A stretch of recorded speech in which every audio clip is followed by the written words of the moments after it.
You've heard the saying before, don't put the cart before the horse, right?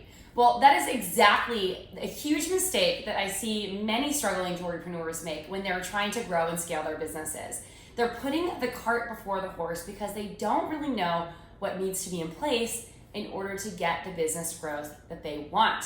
Hey there, I'm Tracy Matthews. I'm the Chief Visionary Officer over at Flourish and Thrive Academy. I help struggling jewelrypreneurs launch, grow, and scale their businesses beyond 6 and 7 figures, and I'm here today to help you do the same. This is the 5th video in a 5-part series called the Jewelry Business Launchpad. And this Launchpad is really designed to help you reach the sales and financial goals that you're trying to achieve in your business while building a brand that is in demand that everyone wants to buy from.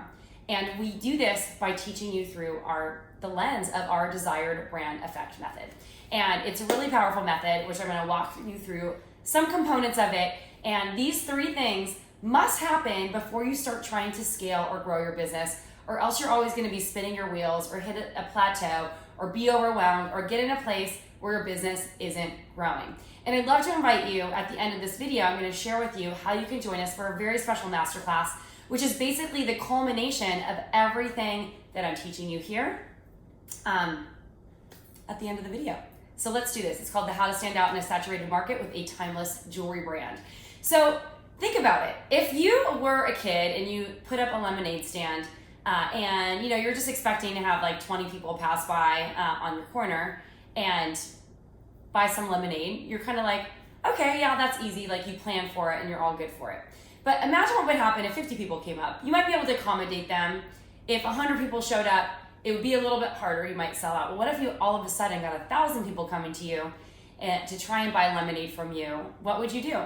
If you weren't prepared for it and you weren't set up for success, you would be out of business and no one would buy your lemonade. And the same thing happens with independent jewelry brands who are trying to get to that next level. In particular, those struggling jewelrypreneurs who just don't get it, and they're not really sure how to get to that next level and really grow their business. Instead, they stay working in their business so much that they can never see the path to rapid growth.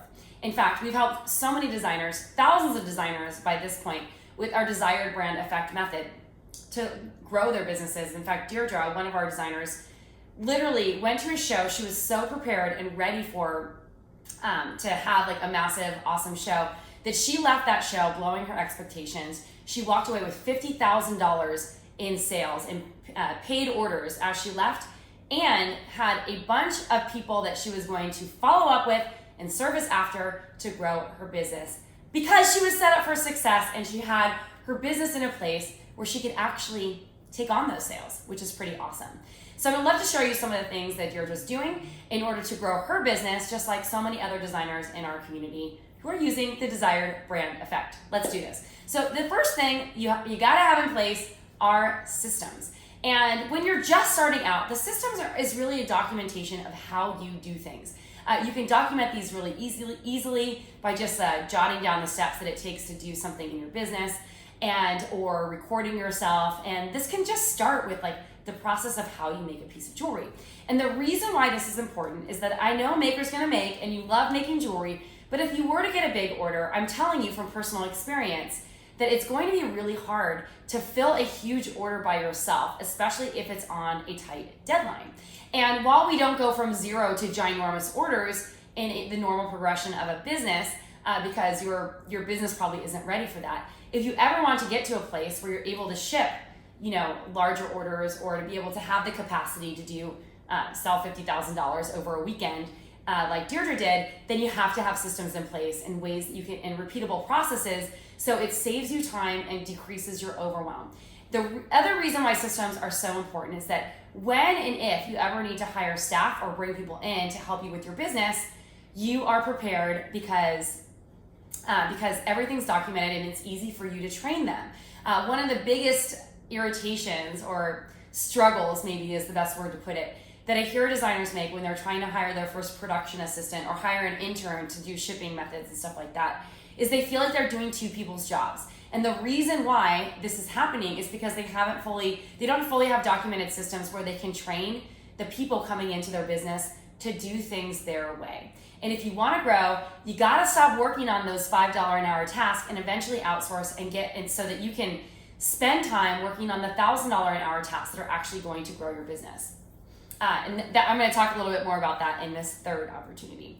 So the second piece of this is consistent sales.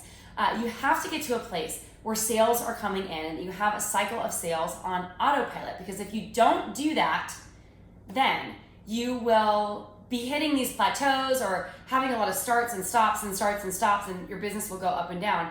How much better would it be if you can guarantee that your sales were going to stay fairly consistent throughout the year, and you could bank on it, and you knew when your busy seasons were going to be, you knew what the expectations were because you were so prepared for it, and you had set your business up in a way that was really drawing in consistent sales. And that really requires you to get in a place where you have confidence, where you have a sales system, where you have goals, and all these things mapped out so that you are reaching your dream clients and getting the sales to your website, to your events, you're attracting more wholesale stores, whatever it might be. Regardless of your business model, you gotta get consistent sales. The third piece of this is acting like the queen bee or the king bee, whatever it might be, in your business. And I like to call it acting like the chief visionary officer.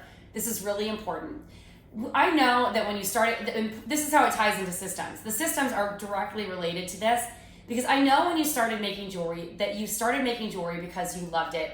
It was probably a meditative process. It was probably something that you really aspired to do, and people liked it and started buying it off your neck. Probably for most of us, that's exactly how we decided to launch our businesses.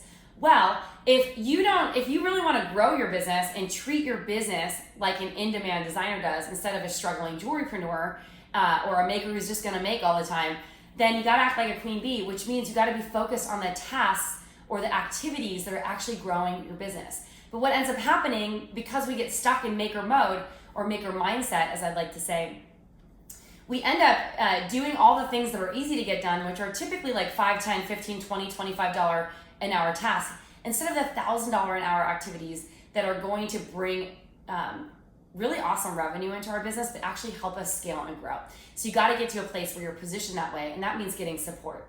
And all these things tie together, and we're going to be talking about how this culminates together in a really special masterclass called How to Stand Out in a Saturated Market with a Timeless Jewelry Brand. And I'm going to be revealing the 5 eye-opening trade secrets that your competitors do not want you to know. So if you are a serious jewelry designer who is struggling to cross the 6-figure mark, and you're ambitious and you really want to grow your business, then I'd love to invite you to join me here, because I've helped thousands of designers get consistent sales, get to a place where their businesses are systematized, and scale their sales to multiple 6 and 7 figures and beyond. And I'm excited to share this methodology with you as well. So join us and learn the desired brand effect for yourself, and start getting sales coming into your business by registering today for How to Stand Out in a Saturated Market for a Timeless Jewelry Brand.